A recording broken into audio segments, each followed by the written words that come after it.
So hey guys, welcome to my YouTube channel. So I'm Chandani and I'm teaching you Vedic maths. Today we are going to start ऊर्ध्व त्र्याग सूत्र, जिसके अंदर हम multiplication करेंगे with a general method. इसको हम एक general method की तरह समझ सकते हैं कि इसका मतलब यह है कि आप कोई भी डिजिट्स ले लो, उसमें फ़र्क नहीं पड़ता है कि उसका बेस क्या है।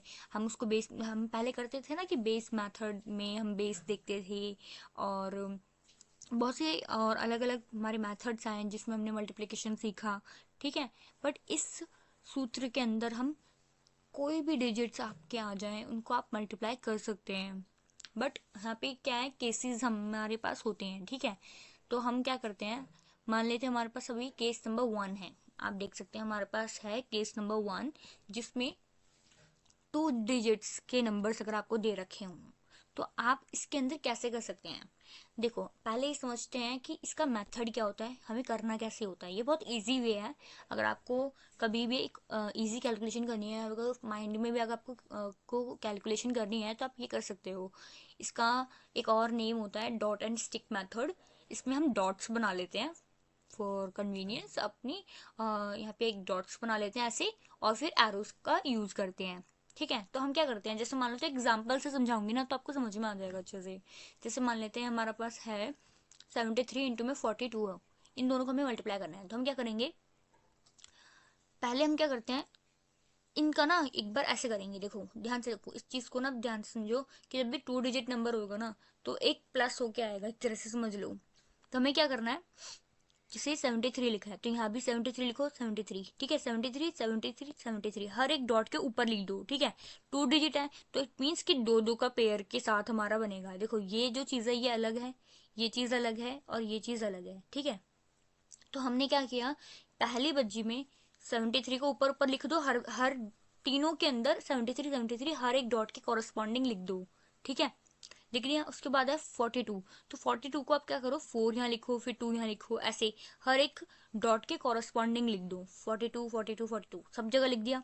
अब क्या करना है आपको, आप स्टार्ट करो फर्स्ट वाले दो एडजेसेंट जो भी आपके डॉट्स हैं उनसे स्टार्ट करो कि इन दोनों को मल्टीप्लाई करना है। फिर सेकंड वाले के अंदर आपको इन दोनों के मल्टीप्लाई करना है, यानी क्रॉस मल्टीप्लिकेशन करनी है। और थर्ड वाले में आपको लास्ट में मल्टीप्लिकेशन करनी है। एज अ पैटर्न ये बनता है। ठीक है, हर किसी में हम करेंगे ना, हर किसी में ऐसे ही पैटर्न बनेगा कि पहले स्टार्टिंग से शुरू होएगा, फिर वो बीच में आएगा कुछ उसका। ये जो चीज़ है ना ये थोड़ा यूनिक होता है हर किसी में, और लास्ट वाला भी सेम ही होता है। ठीक है, ये रिपीट करता है एक्चुअली। ये एक तरह से हम कह सकते हैं रेकरेंस तरीके से चलता है। तो हमें क्या करेंगे, देखो 7 इंटू में 4 किया 28 आया। ठीक है, उसके बाद 7 इंटू में 2 किया 14, एंड 3 4 ज़ा 12। ठीक है, तो 12 गया, तो हमारा हो गया 14 प्लस 12। ठीक है, इसको बीच में हमने क्रॉस मल्टीप्लिकेशन किया है ना तो बीच में हम प्लस करेंगे। ठीक है, उसके बाद फिर हमारा आता है 2 3 ज़ा 6। देखो इन बाकियों को आपको देखना नहीं है, जैसे ये 7 बज गया, ये 4 बज गया, इसको नहीं देखना है। जस्ट आपको ये देखना है कि एरो कहाँ है। जो एरो होता है ना सिर्फ उन्हीं वाले को हमें मल्टीप्लाई करना है जहां हमारा एरो है।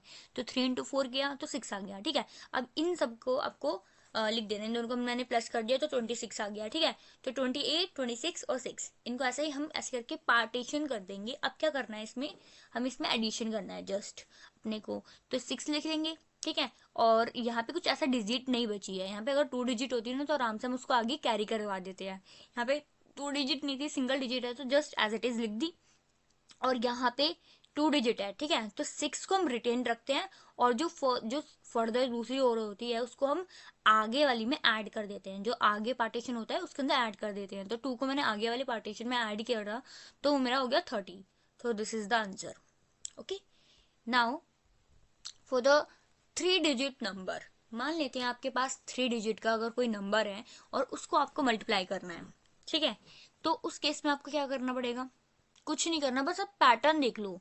जस्ट ये एरोज देखने हैं आपको कि किस तरह से हमें एरोज करने हैं, और फिर बाद में मल्टीप्लिकेशन तो आप कर ही लोगे, और फिर एडिशन भी इजी है।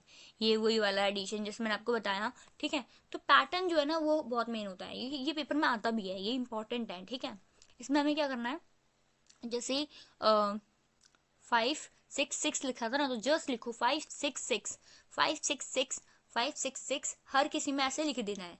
ठीक है, उसके बाद आपको क्या करना है, 281 भी नीचे लिख दो सब जगह, 281 281 281 281। ठीक है, अब क्या करना है हमें कि आपको पैटर्न समझना है। ठीक है, पहले आपको इन दोनों को मल्टीप्लाई करना है, फिर इन दोनों को मल्टीप्लाई करना है। ठीक है, अब यहाँ तक तो ये पिछले वाला सेम ही था। ठीक है, मैंने बताया आपको।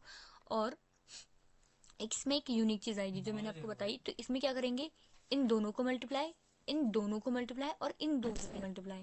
दैट मीन्स कि हर कोई एक साथ मल्टीप्लाई होएगा। ठीक है, और फिर बाद में इसके बाद जब ऐसा सिचुएशन आ जाए कि 3 डिजिट में तीनों ही पेयर्स जो है हमारे वो मल्टीप्लाई हो रहे हो एक साथ, तो आपको क्या करना है, सेकेंड जो आपका नेक्स्ट आपका जो आएगा उसके अंदर रिपीट हो जाएगा। कि जैसे यहाँ पे क्रॉस बन रहा था तो यहाँ भी क्रॉस बनेगा, बट लास्ट 2 पेयर्स का क्रॉस बनेगा। ठीक है, और यहाँ 1 था तो यहाँ पे 1 का बनेगा। ठीक है, ऐसा रिपीट हो जाएगा। जो भी आपका होगा ना इससे पहले जो होंगे वो आपके रिपीट हो जाएंगे। फिर आपको बस मल्टीप्लाई करना और कुछ नहीं। 5 इंटू में 2 करो, 10 आ जाएगा। फिर इन दोनों को मल्टीप्लाई किया तो आपका 40 आया। फिर इन दोनों को मल्टीप्लाई किया तो 12 आया। फिर उनको प्लस कर दोगे। सेम यहाँ पे भी होएगा कि 5 into 1 that is 5 and 6 into में 2 that is 12 plus 6 into 8 that is 48। इन सबको प्लस कर देंगे। फिर ये सब भी ऐसे करेंगे। फिर ये 6 भी ऐसे आ जाएगा। फिर एट द एंड आपको देखना है ये, इसमें कुछ नहीं करना है कि जहां भी डबल डिजिट होगा ना वहां पे आपको एक आगे कैरी करवाना है, और अगर मान लो सिंगल है तो just as it is carry उसको नीचे लिख दो। ठीक है, अब आपके बात आती है 4th डिजिट नंबर्स की। तो 4th डिजिट नंबर में क्या होता है कि आपको बस मैंने आपको बताया ना कि आपको सिर्फ पैटर्न ध्यान रखना है, सब कुछ ईजी हो जाएगा। बट अगर आपने पैटर्न ध्यान से कर लिया तो क्या करना है कि 4 डिजिट है तो याद रखना कि एक ऐसा स्पेशल केस आएगा जहाँ पे चारों के चारों जो है डॉट्स हमारे वो एक दूसरे से मल्टीप्लाई हो रहे होंगे, कोई उसमें बच नहीं रहा होगा। कहने का मतलब ये है। तो आपको क्या करना है, पहले इन दोनों को मल्टीप्लाई करना है। ठीक है, फिर बाद में जैसे मान लो यहाँ पे हमारा हुआ कि 2 पेयर जो है एक साथ एक बार हुए हैं, और उसके बाद फिर क्रॉस हुआ है। फिर बाद में आपका 3 बार मल्टीप्लीकेशन हुई है। उसके बाद आपका ऐसा आया है जिसमें 4 बार आपकी मल्टीप्लीकेशन हुई है। ठीक है, अब इसके बाद जब ये आ गया है तो सारे जो पीछे के थे ना वो सारे रिपीट होंगे। पहला 3 वाला आएगा, ठीक है, लास्ट वालों के साथ। और फिर बाद में क्रॉस वाला आएगा लास्ट वालों के साथ। और फिर आएगा एक 1 वाला जो था लास्ट वालों के साथ। ठीक है, जो भी आपको कॉरस्पॉन्डिंग डिजिट दे रखी होगी उसके हिसाब से आपको कर देना है। ठीक है, थैंक यू वेरी मच।